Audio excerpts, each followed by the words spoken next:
I'm Marty Cohn, and welcome to this episode of BCTV's Open Studio. It's hard to believe that it's been almost 2 months since the great Vermont flood of July 10th to 11th. Today, we will be talking about the types of assistance that's available to Vermonters from the Federal Emergency Management Agency and the U.S. Small Business Administration. My guests are FEMA Public Affairs Specialist Kim Keblish and U.S. SBA Public Affairs Specialist Stephen Clark. Kim and Stephen, welcome. Thanks for having us, Marty. All right, this is important work. You know, Vermont is recovering in like 9 out of 14 counties. What you guys are doing is really important. So let's get down to finding out what you're going to be able to do to help us.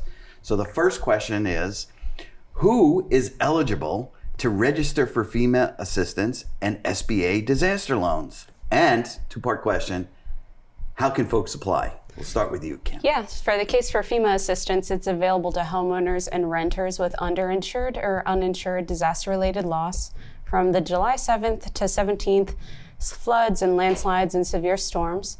And these folks can apply for FEMA assistance online at disasterassistance.gov. That's the fastest way to apply. They could also download the FEMA app. They can call the FEMA helpline at 800-621-3362. And they could also come to visit FEMA at a disaster recovery center. For the case of Wyndham, we have a disaster recovery center located in Wardsboro. It's located at the Wardsboro Town Hall on 99 Main Street. It's open Mondays through Saturdays from 8 a.m. to 6 p.m. Just want to note that all disaster recovery centers will be closed for Labor Day, though, in observance of the holiday. Yeah. Okay, you guys are taking a day off. I understand. And by the way, just so you know, all those numbers that you and the addresses, we're going to put those so people will be able to listen to you as opposed to writing down all the info. And at the disaster recovery centers, folks can come in to register for FEMA assistance, or applicants can, of course, revisit or come to see us for the first time to ask questions about their application, learn the status of their application, receive help with submitting documents, and receive help with writing an appeal as well. Okay, we're going to get into that in a minute. All right, Stephen, are you connected FEMA and SBA at the same centers, or what's going on? Well, at the FEMA centers, yes. There are trained, experienced SBA customer service representatives at all of the FEMA disaster recovery centers, and a disaster survivor can apply for an SBA loan at those centers, say after registering with FEMA. We have low-interest disaster loans for physical damage available for homeowners and renters, private nonprofits, and for businesses. Wow, okay. Well, so just some mechanics.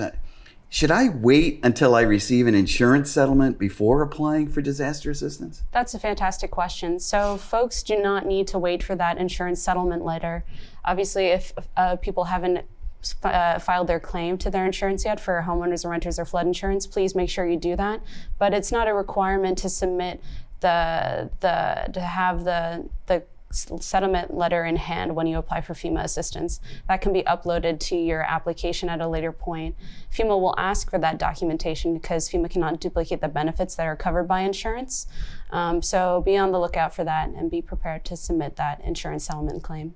All right. So now, what types of assistance are available from both agencies? Sure. Some types of FEMA assistance may include temporary hotel reimbursement. This is for folks that had to temporarily evacuate their home and maybe live in a hotel for a couple of days. FEMA assistance can also include rental assistance. That's for folks whose house is uninhabitable at this point because of the disaster, and they've since had to move to a rental property. FEMA may cover that security deposit and the first 2 months of rent with the option to extend beyond those 2 months. That's evaluated at a later time. And FEMA assistance may also include monies for basic repairs to the house and other disaster-related expenses such as vehicle repair and replacement, medical and dental costs, child care costs, moving and storage costs, furniture, essential home appliances like the HVAC and the furnace. Wow. All right. What about SBA? Well, for all of our programs, you can get more information at disasterloanassistance.sba.gov, and I'm sure you'll get the graphic on that, so people will be able to reference that. We have we have physical damage disaster loans for homeowners and renters, private nonprofits, and for businesses. And we encourage everyone who has physical damage to apply as soon as possible. Do not wait to receive an insurance settlement. We do not want anyone to miss the physical damage application deadline. And under our rules, you are able to borrow up to our loan limits to cover your losses before you receive an insurance settlement. And then when down the road you receive an insurance settlement, you're then required to use those funds to pay down or pay off the SBA loan. All right, wait a minute. So is the loan, there must be some interest rates that based on credit available, and do I have to shop around for loans, or what? How does that work? You don't need to shop around for any other loans to receive a disaster loan. The term credit available elsewhere is a term that the SBA will use about what rates are available, but that is a determination that will be made during the process by your loan officer. So the key for the purpose of a disaster survivor is to apply. You can apply online or you can apply in person and get the process going. And then later on, you will get more information or be asked for more information by your loan officer. Some of the kind of basics of what is available in those programs. So for physical damage for homeowners, for real estate, we have up to $200,000. In addition, a borrower can get an additional 20% on top of that for mitigation improvements. And I think we can talk about that a bit more later on. Also, homeowners and renters for personal property can get up to $40,000 to replace personal property that was damaged or destroyed. So that might be your appliances, furniture, clothing, other household belongings. Also, personal property would be motor vehicles if they were damaged or destroyed in the floods. That could be another thing that people would need.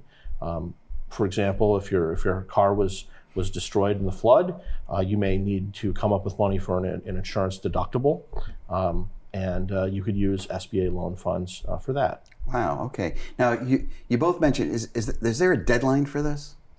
Right now, the deadline to apply for FEMA assistance and SBA is September 12th. September 12th. Yes, And yes, that's the physical damage disaster loan application deadline. SBA also has what are called economic injury disaster loans. These are working capital loans for private nonprofits and small businesses that have lost revenue. They do not require any physical damage. The application deadline on those is April 15th, 2024. Oh. So those borrowers would have more time to determine, did we have a disruption in our business? Did we have a reduction in revenue? Is this something we need to help with the recovery? But we're really focusing right now on getting everyone who has physical damage to apply before the deadline, so they're able to, find out what is available to get FEMA benefits, but also to apply for their SBA loan and get that going. There are some highlights I like to say about the SBA loans, because some people may say, well, I don't know what kind of deal I'm going to get. Why should I, why is this a good deal for me at all? The first item I like to highlight is there is no application fee. So yes, it's going to take some time to get some documents together and apply, but there's no application fee. The second point is once you're approved for an SBA loan, there's no requirement to take the loan. So if you apply, if then you get your insurance settlement and it comes through and it has all the funds you need for your recovery, you don't have to take the SBA loan. If you have other sources, if you can pay for it on your own or through other programs, then you don't have to take the SBA loan. Once you are approved, you have a minimum of 60 days to decide if you want to take the loan. And if you need more time, you can ask for more time from your loan officer. If you're working on getting other funding together, or if you're, say, maybe do have insurance funds coming any moment. So that's point two, and that's a very important point. The third point on the SBA loans is there's no repayment penalty. So if you then get your insurance proceeds and you can use that, you're required to use those money to pay down or pay off the SBA loan. If it pays down or pays off the SBA loan, there's no repayment penalty on that amount of money. Wow. In addition, for the first year after your first disbursement, there's no accrued interest. And point five is there are no required payments. So you have time to begin your recovery process and be earning money to be able to start making those payments. So it's not just waiting for you the next month. Like, you've got to make that payment, and so you have more time to recover. All right, so now you both talked about that there's an online website for FEMA and for the SBA. Yes. And then you also said that there are these disaster recovery centers. You mentioned in Windham County, it's in Wardsboro. Do I have to go in person, or can I do it all online, or what do you encourage in terms of applying for these funds? Yeah, you could apply for FEMA assistance online, like I mentioned. That's the fastest and easiest way to do so at disasterassistance.gov. But if you really want that in person, face-to-face, chatting with someone, talking, going through the application with you, going in person to the Disaster Recovery Center is a great option, especially if you have follow-up questions to go back in person and speak to a human. But you could also call the FEMA helpline at 800-621-3362. You could speak to a FEMA specialist on the line. They can guide you through the registration process. You can also call that number throughout the application process, really, and speak to a FEMA specialist about your application, ask questions, receive any technical help, receive help with submitting receive help with writing appeals. So it's a great number to keep handy throughout the process. And is it the same with SBA? Yes, you can call. You can get information from our helpline. You can apply online. You can get information online. We also have a business recovery center where homeowners, renters, nonprofits, and businesses can go and apply in person in downtown Ludlow. If you happen to be around that area, that may be a good resource for you. It's currently open Monday through Friday, 8 to 5 and 10 to 2 on Saturday. So that's another option if that's a place that you go, and that might be a convenient place for you to apply in person.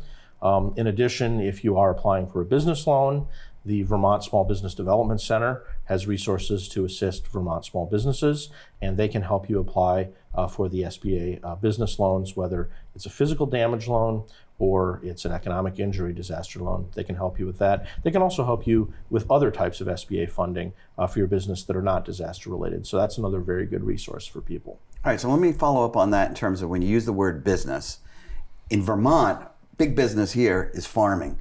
How would SBA help in terms of the farms that were affected by the disaster? Well, for farms that are engaged in raising plants or raising animals, there are emergency loans from the U.S. Department of Agriculture. However, if you have a business at your farm that is doing something more than those kind of basic activities which are defined as agriculture, then that might qualify then as a business for SBA purposes, and then you could get an SBA disaster loan, whether it's physical damage or an economic injury disaster loan. All right. Now, Kim, here's a question. So I've applied for this assistance. What can I do to speed up the recovery? Yeah, so after you apply for assistance, you may receive a call from a FEMA home inspector.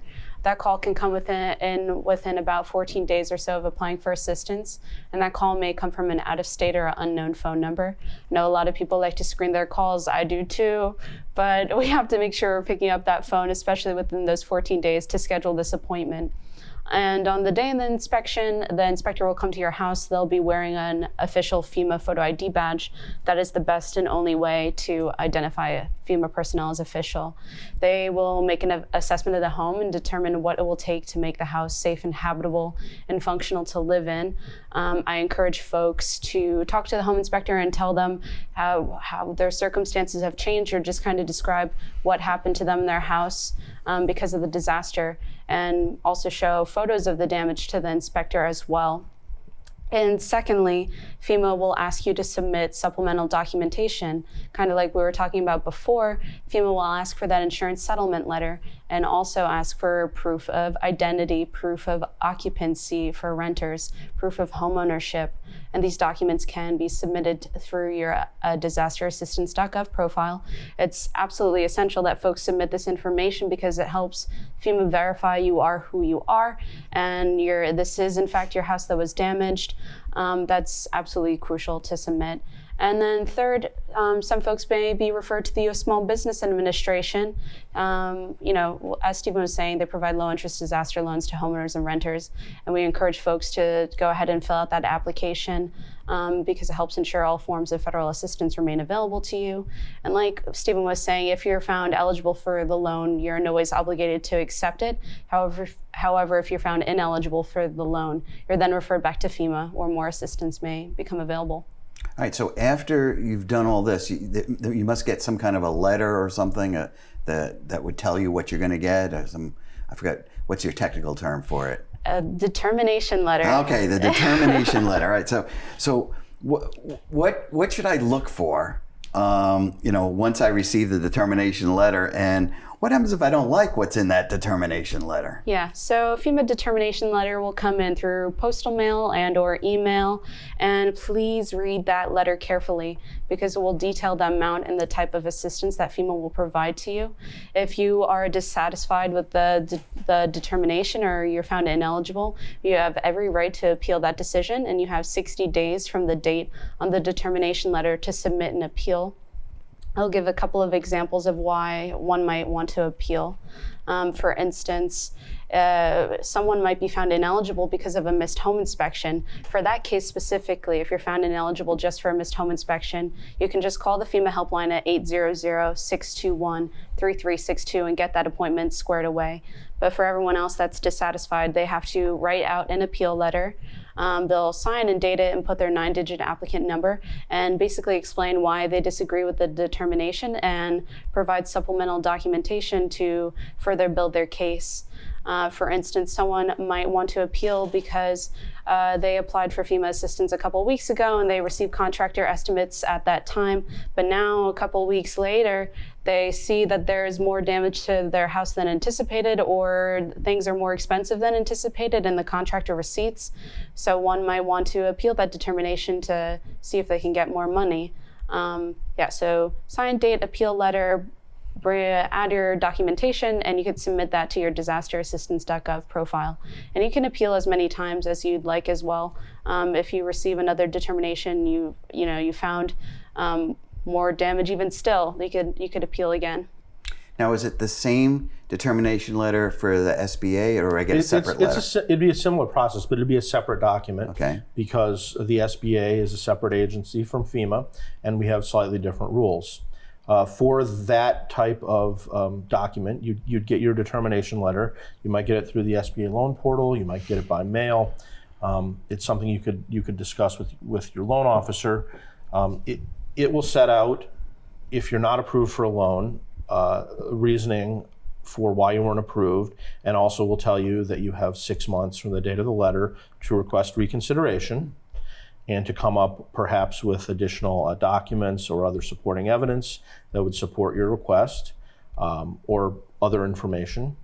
It also will state that if you are approved for a loan, it will state that you have, after that date, 2 years to request an increase if, for example, it turns out you do need more funds for mitigation, or that your contractor estimates, it turns out you need more funds for repairs or the reconstruction or relocating, that those all would be options for you. So it's definitely a document you'll want to hold on to, make sure you have it, make a copy of it or something like that, then you can take notes on the copy or whatnot, and it'll provide you information, or it'll have who you'd need to contact and those details, so you'd be able to follow up on requesting either additional funds or requesting reconsideration if you're not approved. All right. Now, something that I read about it, something called the Economic Injury Disaster Loan. Who's eligible for that? Well, that's an SBA. That's an SBA yeah, again. That's an SBA program. All right. So those are available for private nonprofits, and they're available for small businesses. So in this disaster, there are 9 what SBA would call primary counties in the disaster declaration. I believe those are counties which have FEMA individual assistance. Correct. And so that's most of the counties in Vermont. So economic injury disaster loans are available in all those counties, and then they're also available in all of the contiguous counties to those counties. So that would say, for example, include some counties in New Hampshire, some in Massachusetts, and some in New York State, which are contiguous to counties in Vermont, but then also counties in Vermont like Bennington County or I believe Franklin County, which are contiguous, kind of on the edges of the disaster area. You could get an economic injury loan if you had a nonprofit or business in those counties. The idea behind the economic injury disaster loan is, as the name suggests, it does not require any physical damage. So you'd be applying for that loan if your nonprofit or business was disrupted by the storms or the floods. So you might have had a reduction in revenue. For a nonprofit, maybe you were unable to hold a fundraiser because your venue was closed because maybe it was inaccessible due to the flood, or maybe it was damaged. I know that I've worked with some nonprofits that they have maybe a major fundraiser and they've booked a facility, and it's not possible to reschedule because the facility is booked for other good weekend dates around the year, and they have it for their weekend or something like that of the year, and having a similar kind of event on shorter notice is difficult. So that might be an example of a nonprofit that might need an economic injury disaster loan to be able to have the working capital to make it till their other regularly scheduled fundraisers. Also in that kind of situation, perhaps because your donor base for a nonprofit, maybe they're using their money to recover from the disaster, they might not be able to give as much. So that might be, temporarily a reason why a nonprofit might apply for an economic injury disaster loan. That's incredible. So wait, if I was scheduling I'm a nonprofit, I was scheduling a fundraiser, the fundraiser got canceled because of this disaster. I've talked with nonprofits around the country that has happened in different disasters. I could recover not only what it cost me to run that event, right, or if I had to pay deposits or whatever, but I could also say we were going to get a certain amount of money that we need to keep going till we get the next fundraiser? Yes, that's the idea behind the economic injury disaster loan. Fantastic. Because that could be a major problem for a nonprofit. Absolutely. If their fundraising is down, and if that's a way because sometimes nonprofits may have a big fundraiser 1 or 2 times a year, and that might be a major source of where they're getting funds for the kind of charitable things they're doing on an ongoing basis. Now, also businesses are eligible for an economic injury disaster loan, and the same kind of reasoning of why you might apply would apply. So, perhaps if, an example, I know that some areas were inaccessible due to the flooding, or perhaps just certain neighborhoods or roads, if they're closed down or were damaged, may have much less traffic. So perhaps your customers are disrupted from going to the business. So that might be one reason. Another might be if your employees couldn't get to work because they have, they might be inaccessible, or there could be damaged transportation or other reasons. So that might disrupt your operations. If your employees can't get to work and you can't be open, that could be another reason why you'd have a reduction in revenue. It's also possible, and I've talked with some small businesses, that their suppliers are closed because they might have been damaged, or they might have the same kind of transportation issues.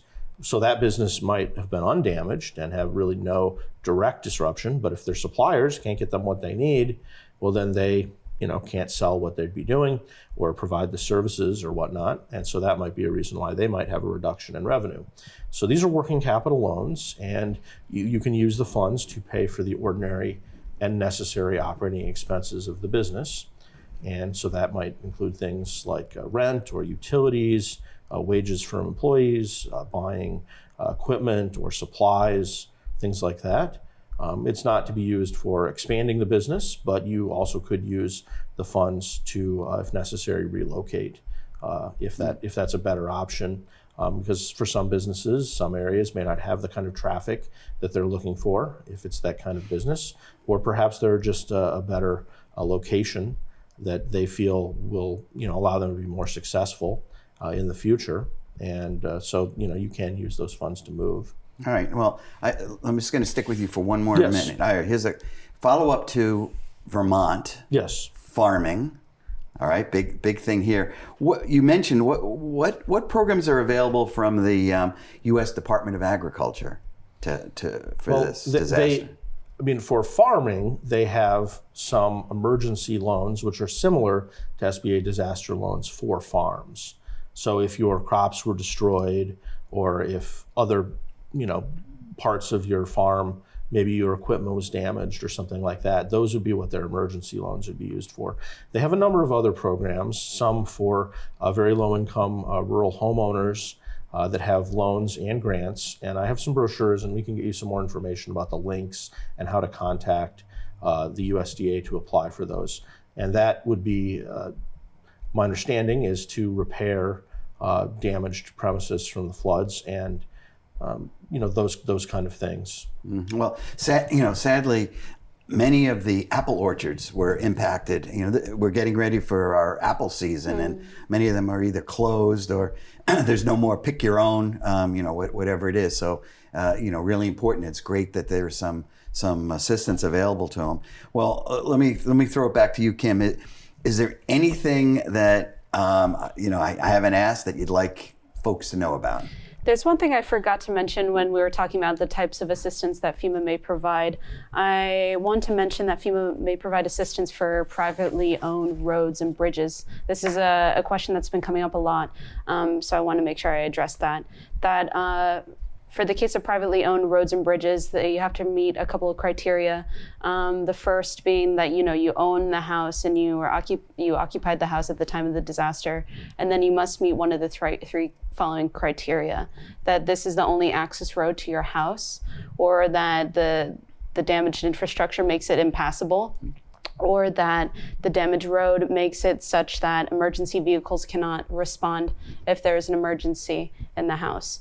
And so FEMA may provide assistance for the private roads and bridges. And I just also want to mention the information about how to apply for assistance. You can go online to disasterassistance.gov. You can call the FEMA helpline at 800-621-3362. You can download the FEMA app, and you can come to visit us at a disaster recovery center. You could find one nearest you at FEMA.gov/DRC. And lastly, if you have any family members or know of neighbors that haven't applied for FEMA assistance yet, make sure you tell them, make sure they're informed about this program, and so we can help get them the help that they need. All right. Well, September 12th, we got to get everyone to get those applications in. Is there anything that I missed up with you? No, I think we've covered the basics. All right. So September 12th, all those telephone numbers and web addresses can be seen on the screen. And Kim and Stephen, thanks for coming on the show. I'm Marty Cohn. Stay healthy.